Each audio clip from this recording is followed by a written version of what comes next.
Here's the language of the poor. I'll try it a time or two and see what happens. It's the way poor people talk.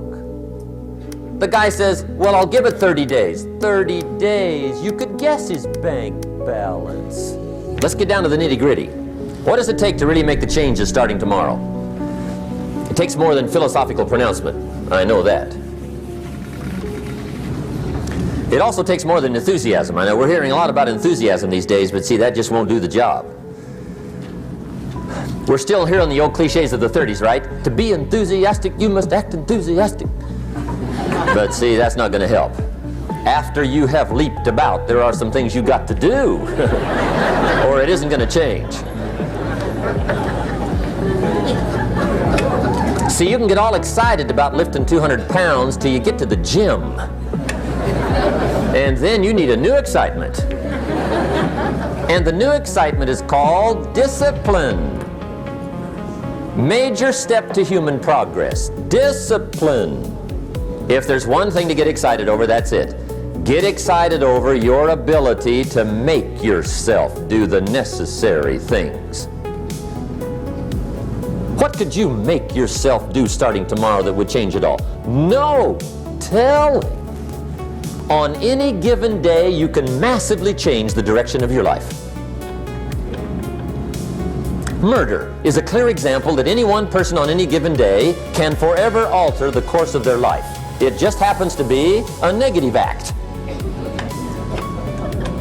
But just as sure as you can commit a negative act, you can also commit a positive act and forever alter your life whenever you wish. Now that's exciting. And whatever that act might be that changes your life. The guy finally takes a shotgun to his car and blows out every window, destroys every tire, puts 100 rounds in this shabby old thing. And he says, I have driven this embarrassing thing for the last time. And not only will I never drive it again, nobody else will ever drive it again.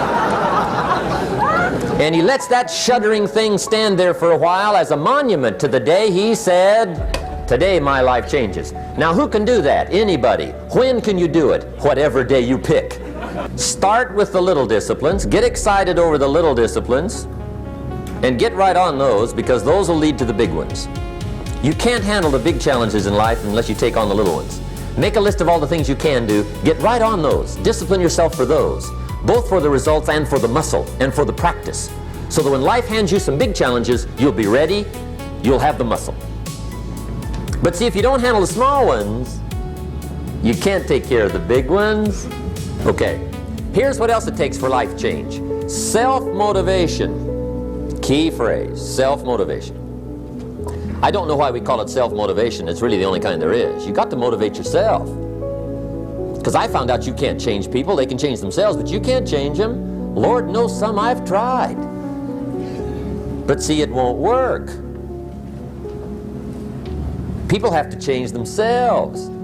The first key to doing better is find out. To change your life, really, you need ideas. There isn't anything an idea can't change. And Schoaf taught me the major problem is lack of an idea, not a problem. At first I didn't have any money. I said to Mr. Schoaf, I don't have any money. He said, that's not a problem. Now see, up until then I always thought it was. Right? I was confused. He said, no, the problem is lack of an idea on how to create money and wealth. It isn't lack of money, it's lack of ideas. So if you get the ideas, see, you can change anything. Schoaf gave me this word for my life change. He said, study. Great word. If you wish to be successful, study success. If you wish to be happy, study happiness. If you wish to be wealthy, study wealth. Don't leave it to chance. Make it a study. Some people just go through the day with their fingers crossed. See, that won't do it. You've got to study the things that can change your economic, social, spiritual, personal life. You may not be able to do all you find out. I understand that. You may not be able to do all you find out, but you should find out all you can do. See, you don't want to wind up at the end of your life and discover that you've lived only 1/10 of it. And the other 9/10 went down the drain. Not for lack of opportunity, for lack of information. Just devote 30 minutes a day to reading. Stretch it to an hour if you can, but at least 30 minutes. Half rich isn't bad.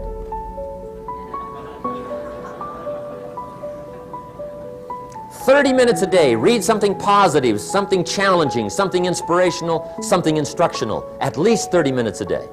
And here's the next clue. Every day. Don't miss. Once you set this up, just don't miss. Miss a meal, but not your 30 minutes. Because you can get along without some meals, but you can't get along without some books. Here's what reading is. Reading is tapping the treasure of ideas. That's what reading is. Tapping the treasure of ideas. And ideas can change any part of your life. And if you've got a good excuse not to tap the treasure of ideas at least 30 minutes a day, or spend the money and get the books, I'd love to hear it. Some people have excuses you wouldn't believe. I say, "John, look, I got this gold mine. I got so much gold, I don't know what to do with it all. Come on over and dig." John says, "I ain't got a shovel." I say, "Well, John, get you one." He says, "You know what they want for shovels?"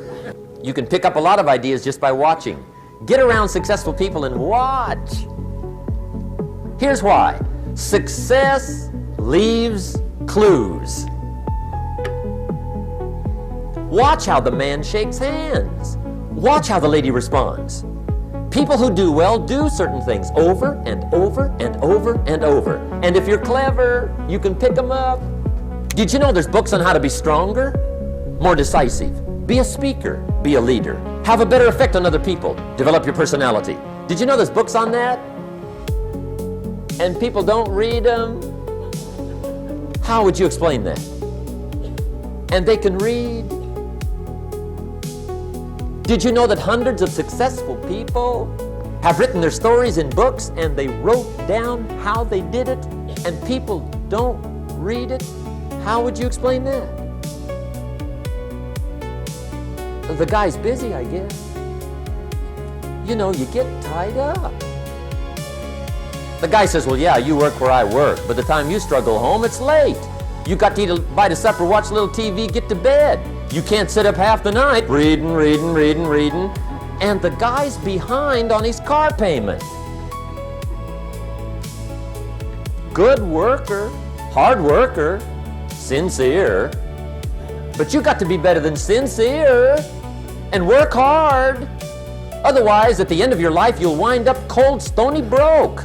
You got to be better than a good worker. You got to be a good reader. Take notes on both, negative and positive. On the negative, the notes are called What Not to Do. And you got to learn what not to do as well as what to do. So learn from the negative as well as the positive. Okay? Find out what poor people read and don't read it. Right? That's good information. Learn from the negative.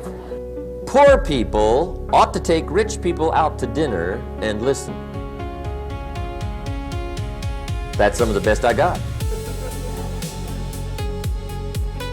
If a guy's not doing well, one of the first things he ought to do is find a guy that is doing well and offer to buy him his dinner.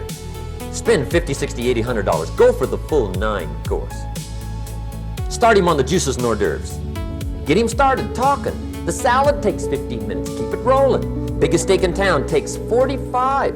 Keep it rolling. Pour on the dessert. Stretch that meal out about 2 hours.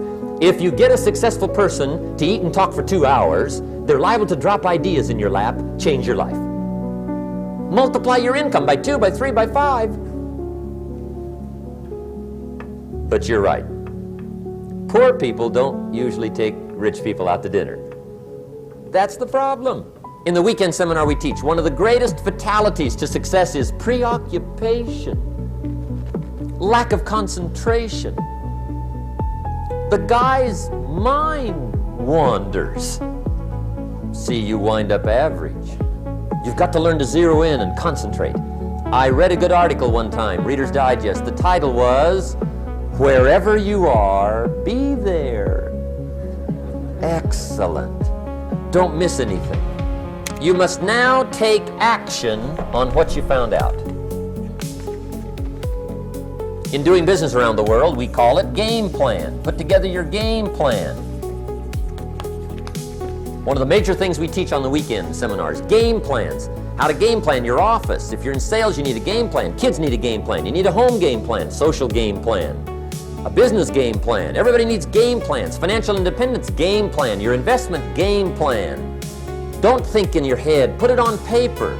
Don't operate out of your mind. Operate from paper. I often ask somebody, what are you going to do the next 6 months? And somebody starts to tell me. I say, no, don't tell me. Show me. Show me your game plan for the next 6 months. Then I can look at things and maybe I can help. But you got to operate from paper. Put it on a game plan. Take action on what you found out. Massive action is called the cure-all.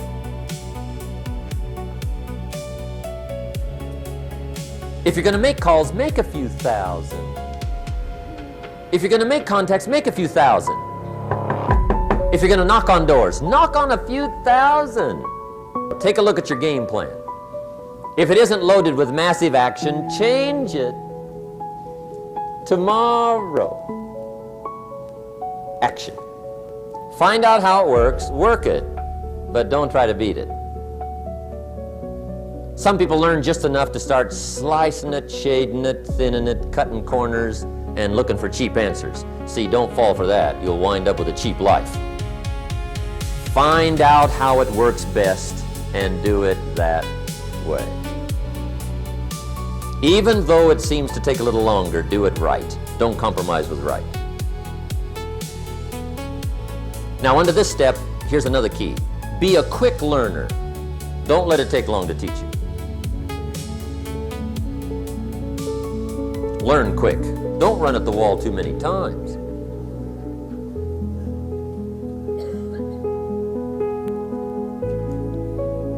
Learn quicker. One guy said he broke his nose 7 times in the same place. Somebody says, looks like you'd stay out of that place. Learn quicker. See, some people won't change even when a better way comes. They say, well, I've been doing it this way 30 years. Hey, be ready for change. If it's a better way, go for it. Don't wait till you've learned 2,000 or 3,000 things. Because that way you'll use up all the time. And you could wind up smart and broke. And hey, it's okay to be dumb and broke. But if a guy's smart and broke, that's pitiful. Don't let your learning lead to knowledge. You'll become a fool. Let your learning lead to action. You can become wealthy.